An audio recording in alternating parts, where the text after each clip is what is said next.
The noble hunter, the precision killer, suffocating its victim swiftly and cleanly every time.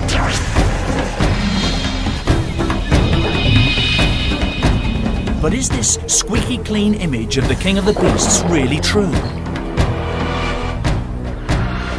We track one pride that goes in for a messier kind of killing, sometimes digging straight in, eating prey alive.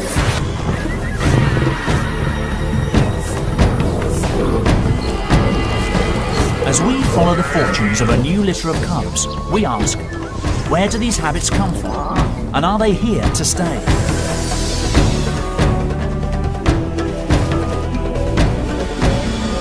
Is this typical behaviour, or will we write them off as lions behaving badly?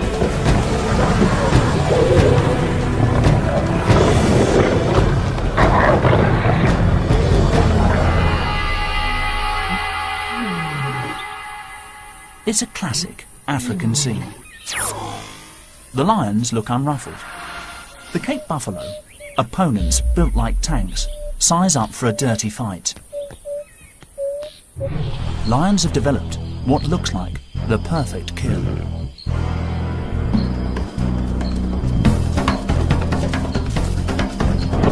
They've got combined power of the pride to bring down these giants. Custom-built jaws to crush the windpipe.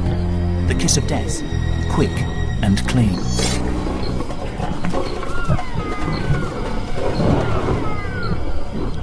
Textbook stuff. But in Makalola, Zimbabwe, one lion family seems to play by different rules. When these lions kill, they cut corners.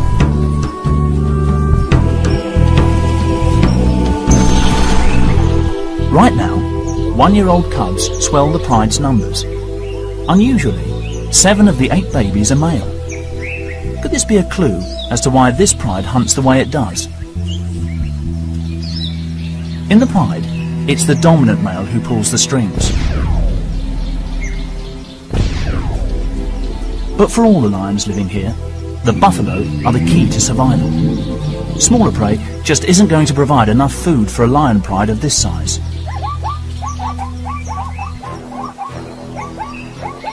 There is one sister to the 7 brothers. Born to Laduma, the senior female, Evie's future looks rosy. All she needs to do is copy Mum.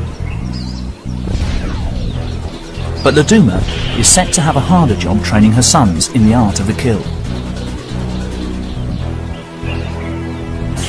2 sons already look set to shine. Malu has brawn, while Kimber has brains. Together, they could really stir things up.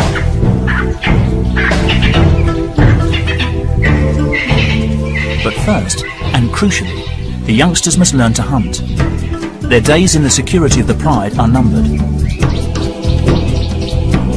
They hang out with the top lionesses. Our first insight into how this pride does business.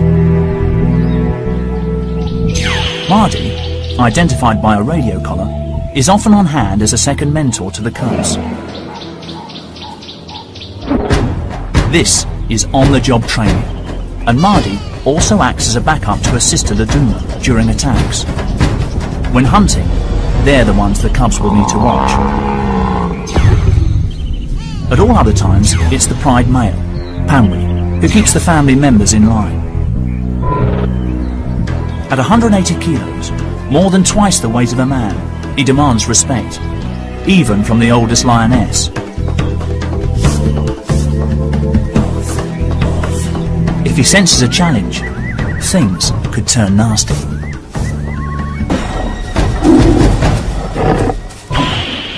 Panwi's been in charge for nearly 3 years in this part of Zimbabwe's Wangi National Park.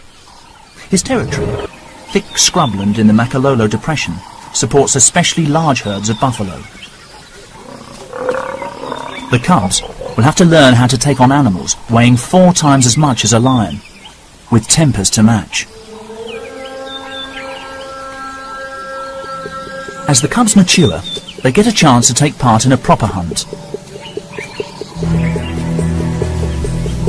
Buffalo come to battle equipped with some of the heaviest and deadliest horns in the animal kingdom.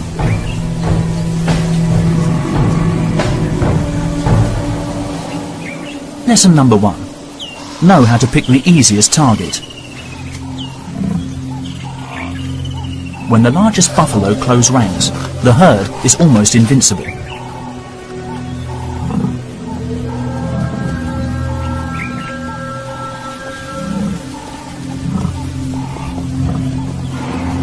Laduma takes the lead. She's always up front.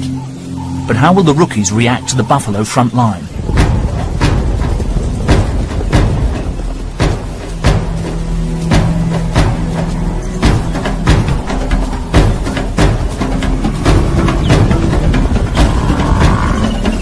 Confident and strong, Laduma storms in.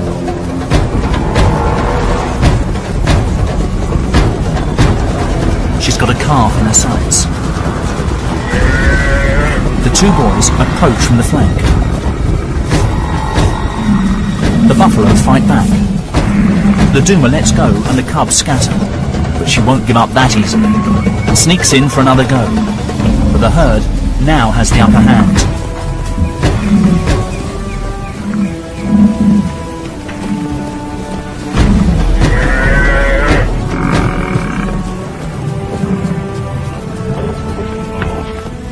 The cubs' first practical lesson ends in a reality check. What went wrong? It all started well. Laduma grabbed her chance. A calf, isolated when the herd panicked. But her sons and the rest of the pride failed to back her up in time. This gave the buffalo the chance to regroup. In the end, the lions were outmaneuvered by their prey. Strength in numbers and team play won the day.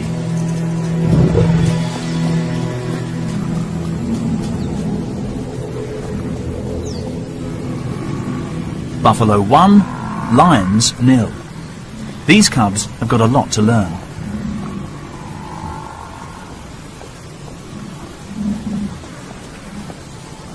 The buffalo calf has too. She had a narrow escape, but at least she inherited excellent defensive skills. She's going to need them. 3 months earlier, she spent a few hours as a helpless newborn.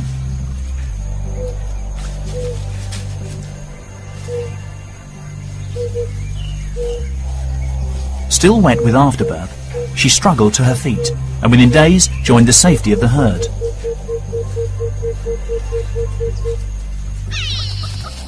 She'll have to use all her natural-born resilience to survive the lions of Makalolo.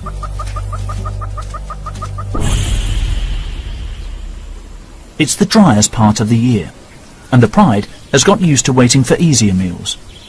As animals fall victim to thirst, hunger and exhaustion, the lion's darker side seems to emerge.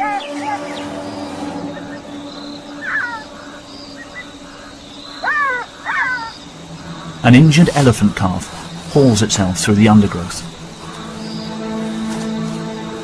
Noisy enough to attract attention. The wrong kind of attention. It looks like the end of the road for this baby. Earlier, a pushy buffalo herd unsettled an elephant family at a waterhole. In the stampede, the calf panicked, fell and was trampled.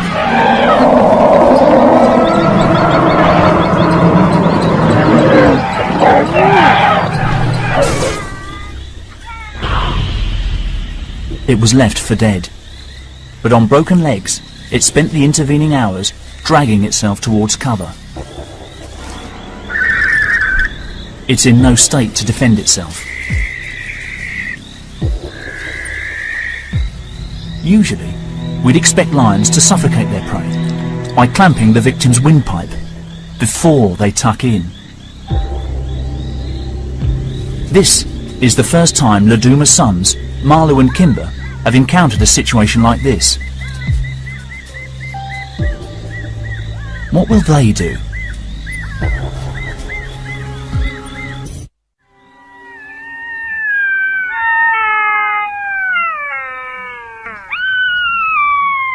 Dawn reveals the events of the night before.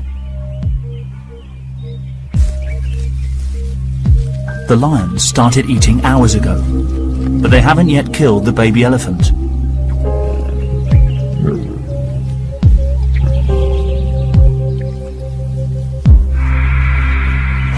Although still alive, it barely moves. Trauma has probably pushed it into a semi-coma.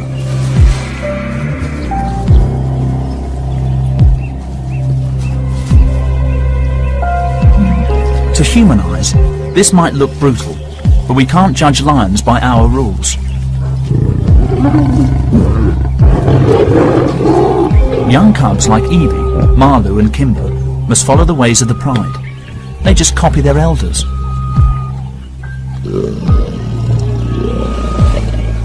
So, what has caused the older Makalola lionesses to dispense with the swift kill?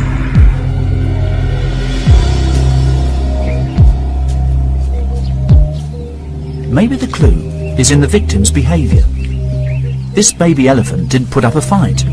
It's a quick, clinical kill, only necessary to subdue a struggling victim. The calf died sometime later. But the pride's movements after this might reveal what's behind their unusual behaviour.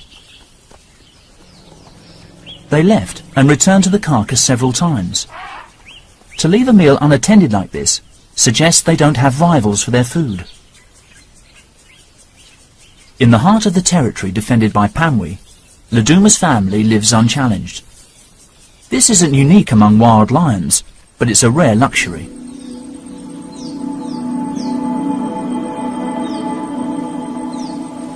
Laduma knew that the baby elephant couldn't escape. With no pressure to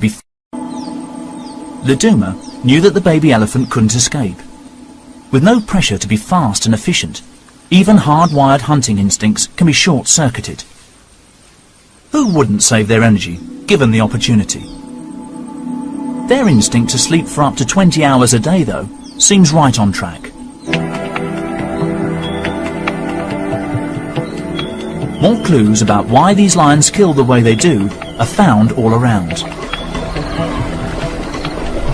Although Wangi National Park is largely a wilderness, man-made boreholes were sunk in the Makalola area to help the wildlife get through the dry season. Elephants, like all the grazing animals here, will travel huge distances every day to get water. When two heavyweights want the same thing, sometimes the pressure valves burst.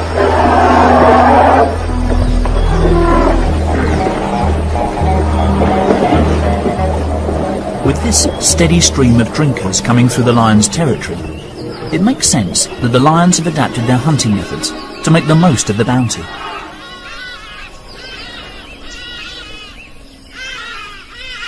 But the question for the cubs is this: was eating an animal alive just a one-off, or are they likely to make a habit of it? Night. Pamwi's pride has woken up and is on the hunt again. More training for the cubs. Laduma is yet again the linchpin. It's not unusual for adult females to do most of the work during hunting, but tonight she has an even bigger job. Marlu's strength and Kimber's wit have improved, but to make their contribution count, their mother needs to show them something new.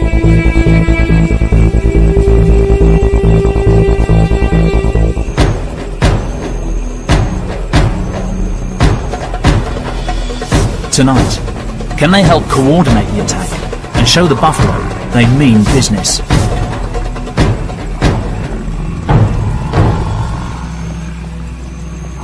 The calves, small and vulnerable, are kept at the centre of the herd, out of the firing line.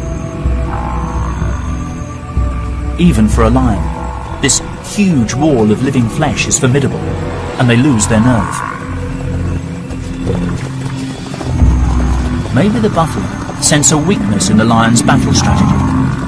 Can they spot the incompetence of Laduma's sons?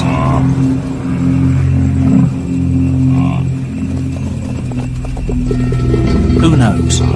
But the massive herbivores stand their ground against their oppressors. Once again, Laduma's sons have failed to raise their game. Such a sloppy approach would leave most young males with a hungry and desperate future ahead of them.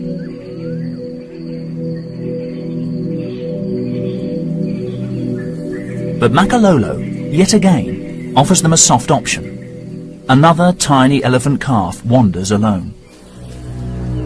Born only a few weeks previously, he's been abandoned by his herd. Newborn elephants are prone to attack, and sensing danger, his mother and concerned aunts try to push the calf to its feet.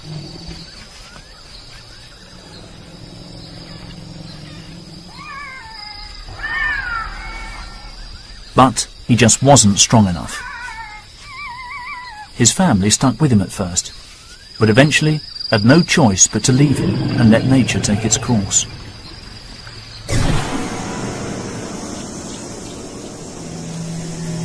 He survived the first days alone, but unprotected, he faces grave danger. The pride has picked up his scent.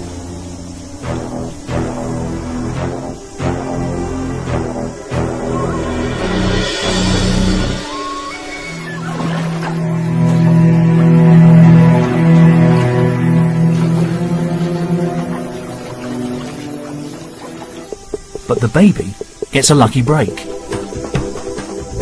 A bull elephant crashes onto the scene, stalling the lion's attack.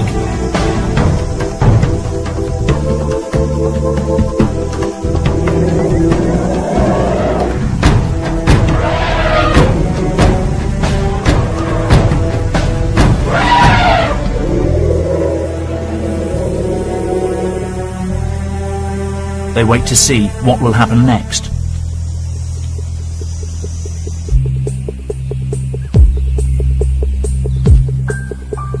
The orphan remains at risk. Will a bull elephant, an unpredictable loner, tolerate a calf? They seem to form an unlikely alliance.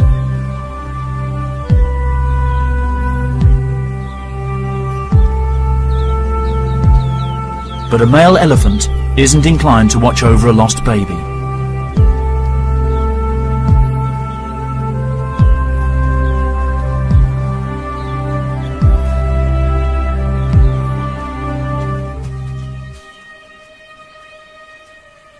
Their companionship can only last a few hours.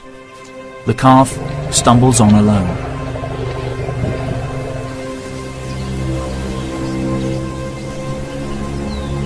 The African bush takes no hostages. The sick and needy stand out as beacons to the hungry and opportunistic.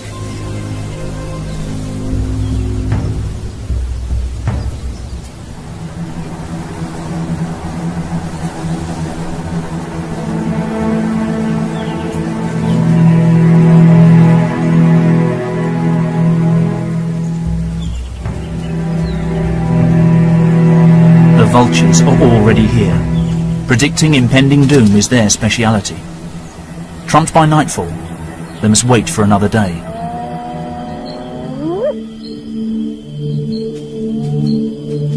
They don't call it the lion's share for nothing. They will get the most of this easy meal. And dehydrated, probably traumatized, the baby elephant gives up the ghost, sparing itself from a more gruesome death. Malu and Kimber, now juveniles, don't know it, but this will be the last time they feed so easily.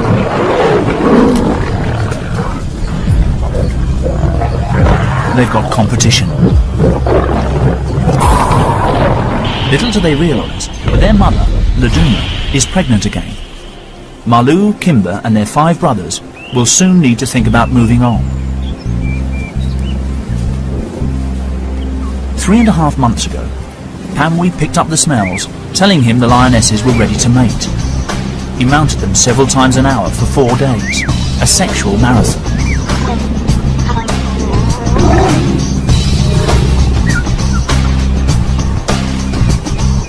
The birth of a new litter will mark a turning point in the lives of Malu and Kimber. With more mouths to feed, it's crunch time. The extra competition means life will get tougher from here on in.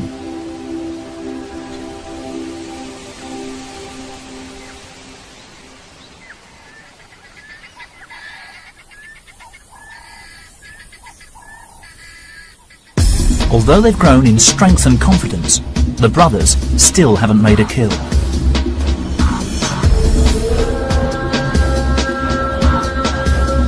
The time for lessons is almost over.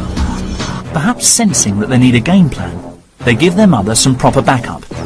It's a turning point for the boys.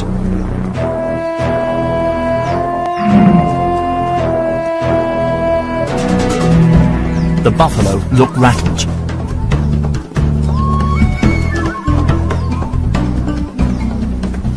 A fast charge confuses the herd, and in the chaos, there's a straggler.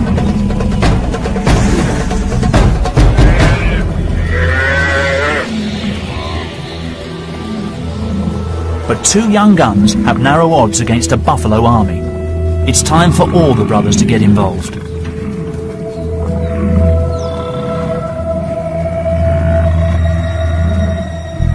By spreading out to create a buffalo front line, a standoff ensues.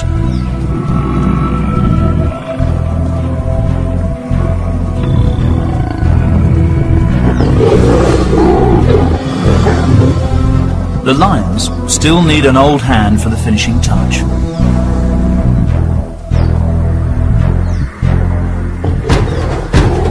This time, it's their aunt, Marty, who backs up the boys.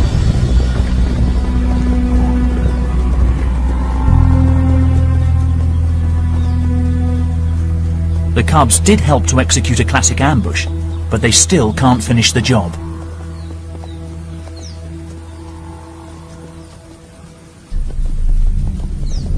The rest of the buffaloes have sensibly backed off. So Luduma takes this opportunity to teach her sons another crucial lesson.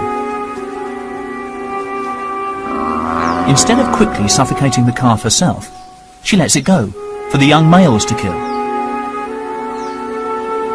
With this opportunity suddenly thrust upon them, the cubs seem confused, lazy even.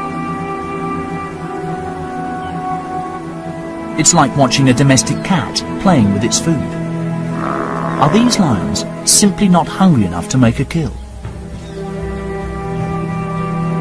It's highly unusual to see a lion hold back its killer instinct. Even Mardi has a casual approach to the kill.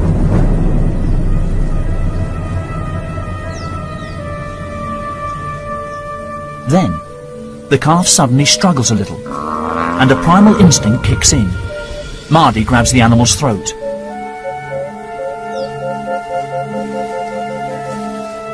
A little sustained pressure, and the calf will suffocate. But she doesn't see it through. Is Mardi hoping the cubs will come back and have a go? Or is she too suffering from the same laid-back attitude towards killing? Even faced with the wrath and weaponry of the Cape buffalo, can they simply not be bothered to learn to kill in the classic way?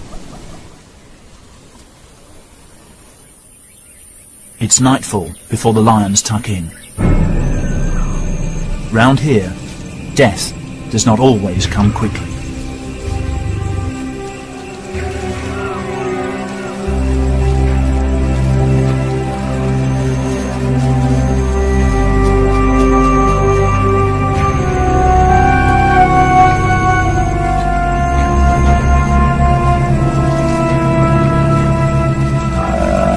Marlo and Kimber have other problems to deal with. Soon, along with their brothers, they will be forced to leave, but they must sharpen up their act.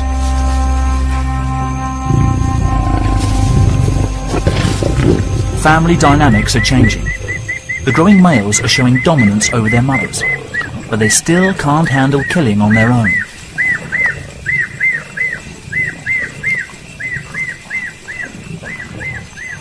In lion society, dominant males rarely make the kill when with the pride, but they usually monopolise the meal. Panwi turns up right on cue.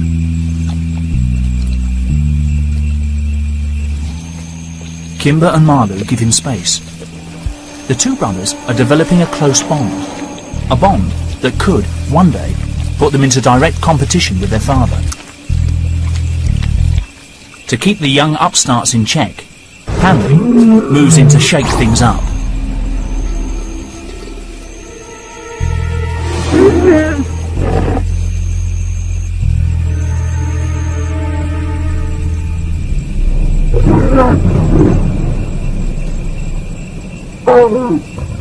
Panwi's grown-up cubs now crowd the carcass, so he turns on them.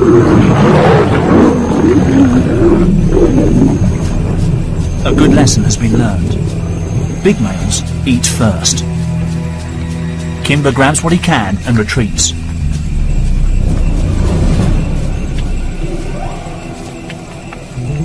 The new litter of young cubs gets preferential treatment. From now on, the adults will look out for them. The patriarch is just marking time before his older sons inevitably leave the pride. Even an innocent attempt by Kimber to make contact with his father is met with irritation.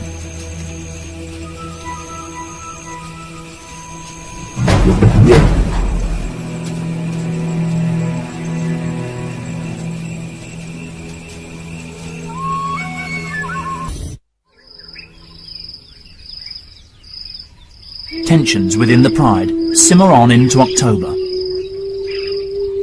Then, the Makalolo heatwave begins.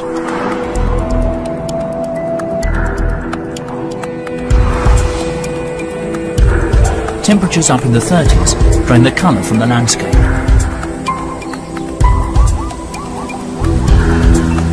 Dust storms swoop through, and even the man-made boreholes dry up.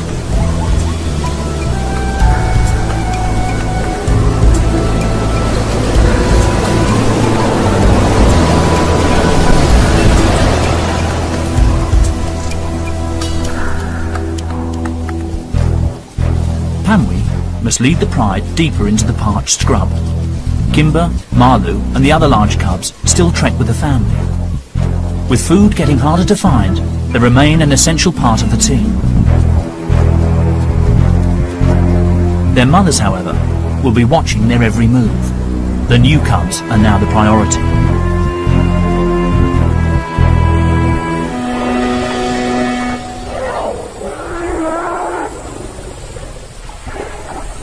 At what's left of the waterholes, thousands of feet and hooves churn the mud into a potential death trap.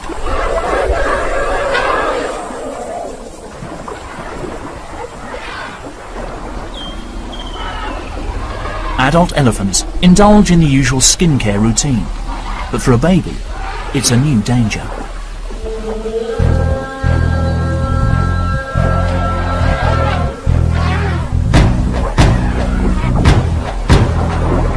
The mud acts like quicksand, sinking the calf to its stomach.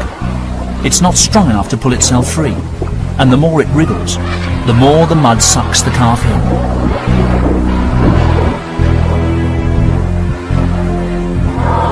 The elephants in this area have already lost 2 calves.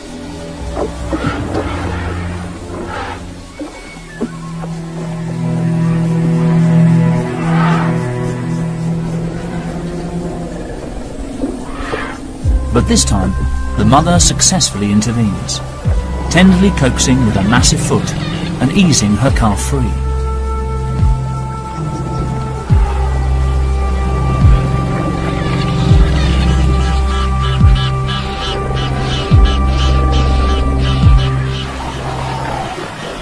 The mud is a real menace. Buffalo have broad, flat hooves to stay on top of it, but invisible holes riddle the pool.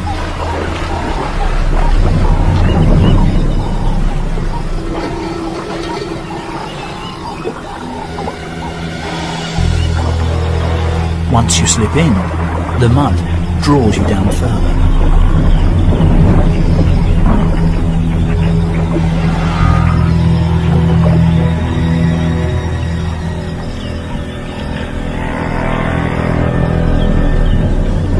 For 2 days, this helpless cow bakes under the glaring sun.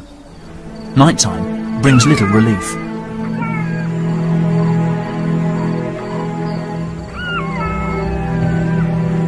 Jackals become constant companions. They're waiting for the surface mud to harden and create a pathway to the feast.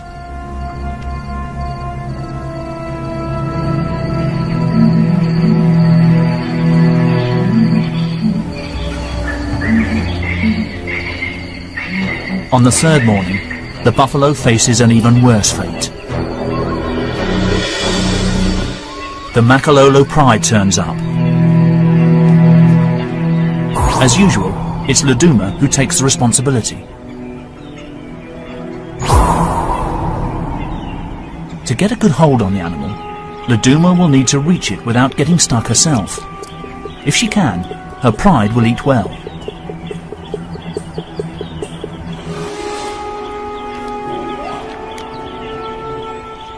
Mud makes lions nervous, so she cautiously edges over the sun-baked crust.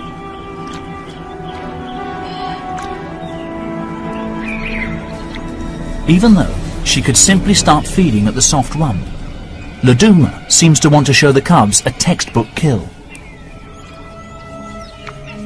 She can't reach the windpipe. Instead, she holds the buffalo's snout, long enough to bring a quick end.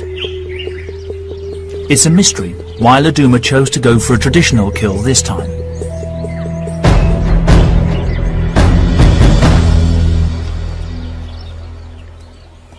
But she set a new example to her cubs and shown them that they need to take every situation on its merits and think on their feet.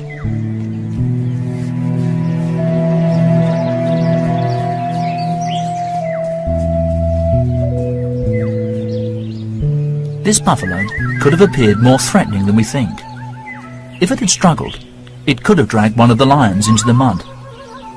Maybe by killing it first, Laduma made sure they could eat in safety.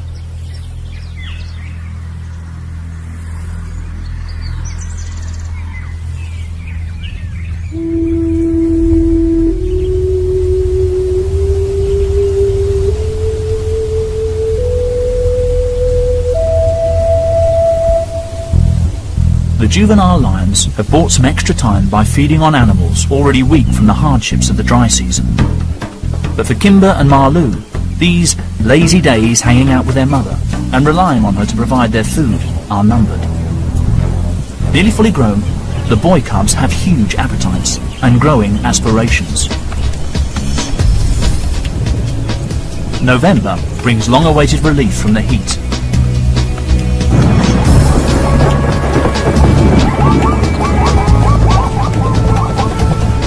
Five millimeters of rain falls every day for weeks on end.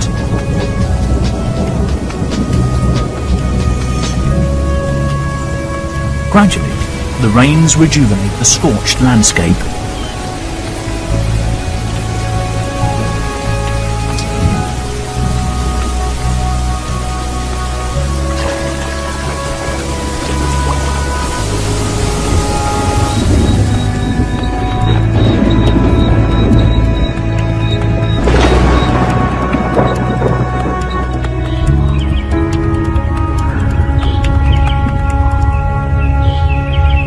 Animals that laid low or stuck closely to whatever water they could find can now roam again to feed and breed.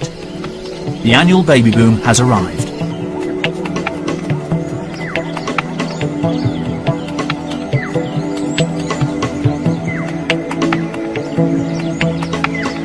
Soon after giving birth, many mothers come into heat. Males lock horns to win the right to breed with them.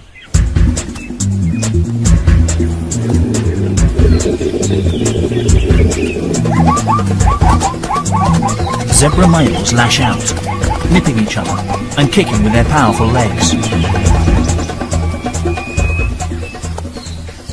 But one zebra mare stands quietly by. Her stillborn foal has lain dead for over 24 hours, but still, she continues to watch over it.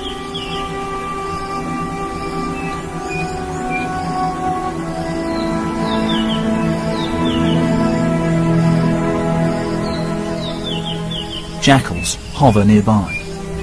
One animal's tragedy is another's meal, and the chance to produce a family of their own.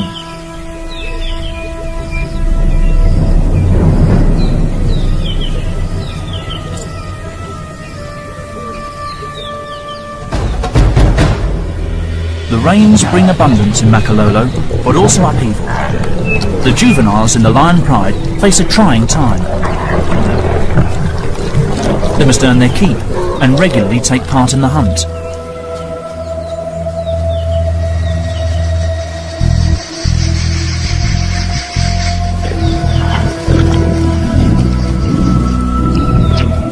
The new litter has grown fast, And now Kimber, Marlou and the others find even more competition around the kill.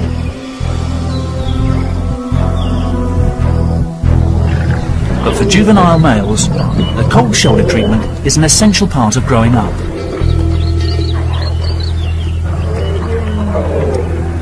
Instinctively, they know not to fight for their place, and they know their father well enough. He would stamp out any challenge to his authority. But after the meal, the family fault lines temporarily close over, and they enjoy a bit of quality time. The young cubs are catching up fast, and the lionesses have their work cut out. The older siblings have only a little time left before they are pushed out.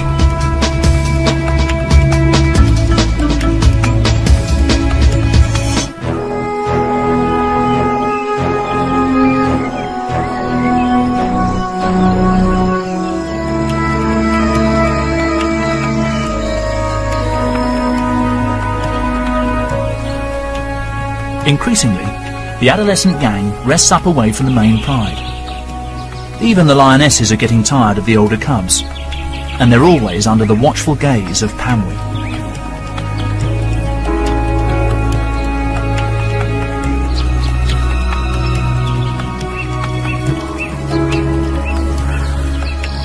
Such a formidable coalition. 7 new males who could one day threaten Pamwi's status as Lord of Makalola. Their success will depend on their friendship. Even without their siblings, Kimber and Marlou could form a double act that would offer stiff competition to their father for access to females and to hunting opportunities. Their only sister will stay with the family. Only rarely do females leave their mother's clan. Her brothers have to go before they reach sexual maturity at the age of 2 or 3.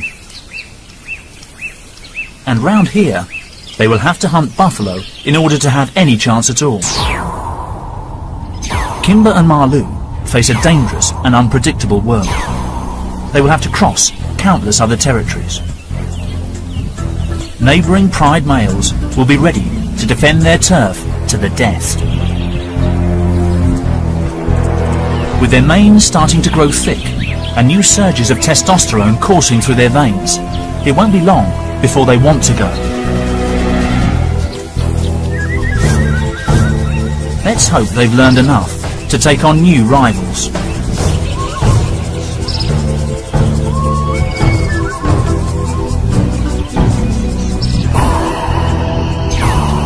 They have come a long way. The innocent games from their nursery have evolved into elaborate moves on the battlefield.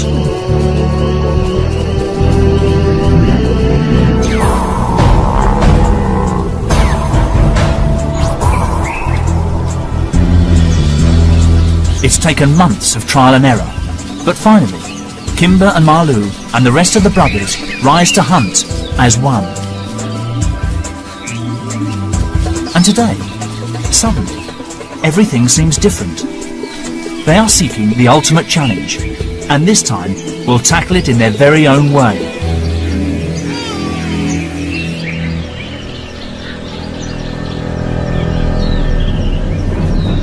For once, they have no adult lionesses to dig them out of a hole, but they rise to the occasion. Good teamwork helps them locate and ambush a solitary buffalo bull.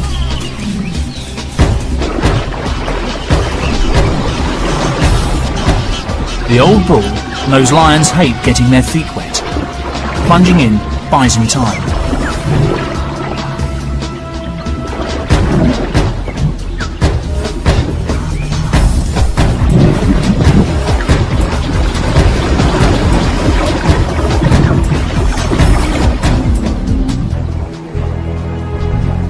Marlou courageously wades in.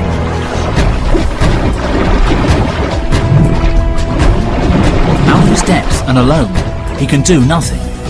And what's more, this bull has attitude.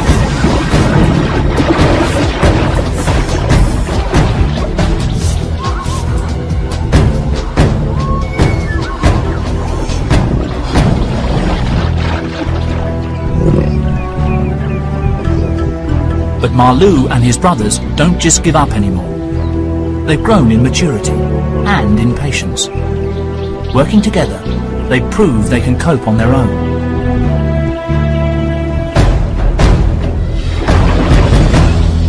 The buffalo bull remains under siege.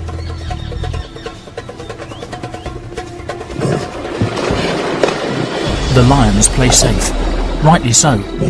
A false step and they'd slip into the spearing range of one of those deadly horns.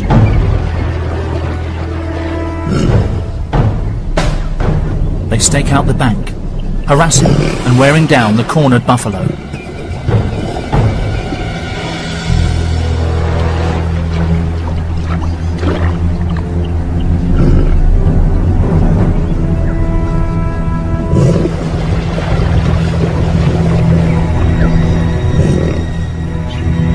Despite their persistence, there's a last-minute hitch. A bull elephant shows up at the waterhole.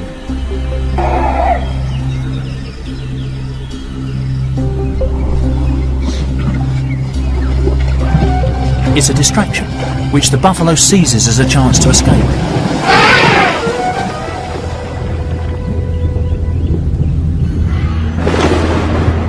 On this occasion, luck ran against them, but even seasoned hunters regularly miss their target.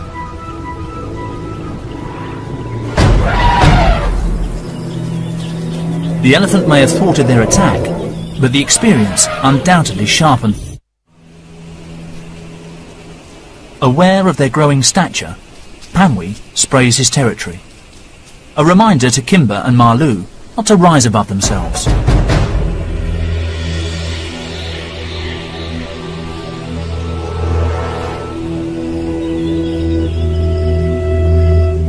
The good times are over.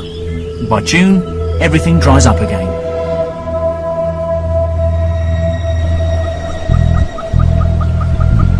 But the young lions remain on a roll.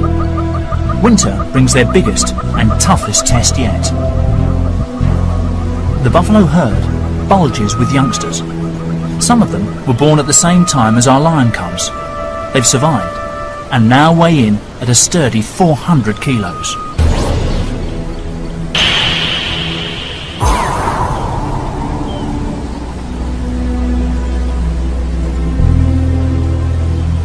More muscle to strengthen the buffalo line of defence.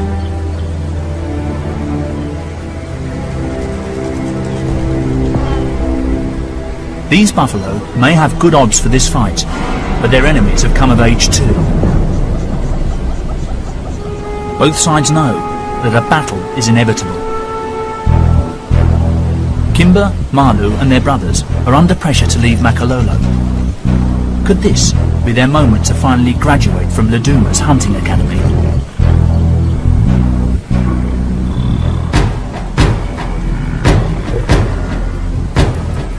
Laduma does what comes naturally to her and spearheads the attack. After several mock charges, they succeed in isolating a young buffalo. Kimber claws into her back to hold her.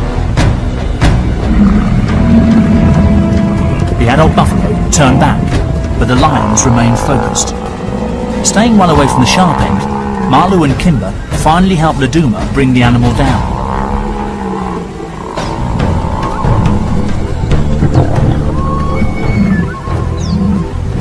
Laduma led the hunt, but a triumphant son Malu muscles in to claim the prize. Question is, what will he do next? The buffalo haven't given up, so Laduma sets off to confront them again.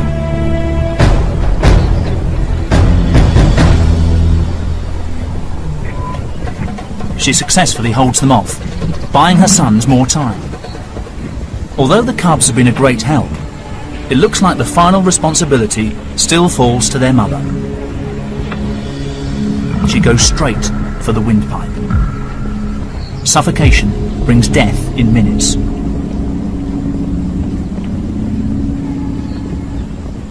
For these cubs, it looks like they won't learn to finish their prey off until they've left home and are forced to do it for themselves. But at least they've shown that the unconventional habits they experienced when they were very young aren't necessarily here to stay.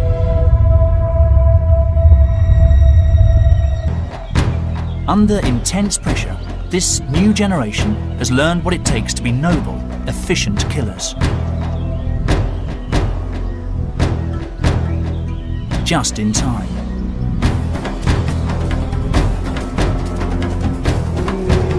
An excursion into the territory next door gives Marlou and Kimber a huge fright, when Pamwee's nearest competitor gives them a real taste of things to come. Realising it's time to leave, Marlou and Kimber lead the exodus. Their father now has a new litter to help the females with the hunt. But they go armed with the experience to survive beyond the cosy world of Makalolo. In time, this powerful coalition of brothers will rule the bush elsewhere. For their mother, it's business as usual. The cycle of feast and famine in Makalolo goes on, and Laduma will continue to roll with the punches. Whether that involves killing her victim first will be down to what seems best at the time. Lions are not the clean-cut, noble hunters we like to think they are. Just like us, they will cut corners and take the easy route whenever they can. And if that means eating their prey alive, so be it. But these lions aren't behaving badly. They are just being themselves.